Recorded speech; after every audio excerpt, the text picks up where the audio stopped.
Deux mots, c'est une journée entièrement consacrée aux services de constanté de l'État et aux forces de défense et de sécurité.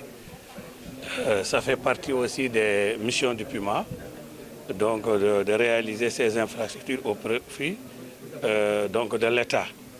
Aujourd'hui, avec deux sous-préfectures pour l'administration déconcentrée, deux postes frontaliers de police pour la gendarmerie, la douane et la police frontalière. Ce sont quand même des symboles de l'État qu'il faut vraiment magnifier au niveau frontalier, de manière à ce qu'on puisse constater dès l'entrée aux frontières que ces symboles de l'État quand même sont le reflet aussi d'un État fort. Et ça, c'est ça en réalité aussi la mission d'équité territoriale du programme d'urgence de modernisation des axes territoriaux frontaliers. tey ñu ngi fii ci zone de Podor journée bi yëpp li ñu fi liggéey li ñu fi inauguré ay infrastructures yoo xam ne administration territoriale bi la ak force de défense sécurité ñaari sous-préfecture yoo xam ne bureau ak logement ñaari poste frontalier yoo xam ne da nga ci gis douane da nga ci gis police da nga ci gis gendarmerie nekk na loo xam ne aussi loolu ci mission PUMA la bokk mission yooyu nag mooy wane ni déjà rek ku dugg Sénégal ci frontières yi da nga gis ni ay symboles yoo xam ne loolu état fort la koy wane te loolu aussi bokk na si li ñuy def pour surtout équité territoriale bi. Nous étions venus aujourd'hui dans le département de Podor pour procéder à l'inauguration de quelques infrastructures qui ont été réalisées par le PUMA. Et je pense que ce qu'on retient avant tout, c'est la satisfaction, un sentiment de satisfaction, parce que nous avons déjà inauguré ce matin le poste frontalier mixte de Demet, où il y aura la police des frontières, la gendarmerie, mais aussi la douane qui vont pouvoir travailler en parfaite collaboration et travailler pour plus d'efficacité afin d'atteindre les objectifs qui leur sont assignés.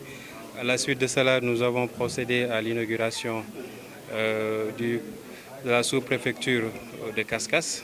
Nous avons visité les travaux. C'est vrai qu'il reste encore quelques petits travaux à compléter, mais je pense que les travaux sont quasiment à 100% et je pense qu'il reste juste à faire les finitions pour que le sous-préfet puisse aménager et ensuite commencer effectivement son travail dans ces nouveaux locaux. À la suite de cela aussi, nous avons inauguré le poste frontalier de Diou-Diabé, donc qui est un poste frontalier extrêmement important qui pourra faire en tout cas le contrôle au niveau de l'axe frontalier dans la zone, particulièrement dans la commune de Méry. Et à la suite de cela, nous sommes ici pour inaugurer la sous-préfecture de Saldé ainsi que le logement du sous-préfet. Toutes ces infrastructures ont été réalisées par le PUMA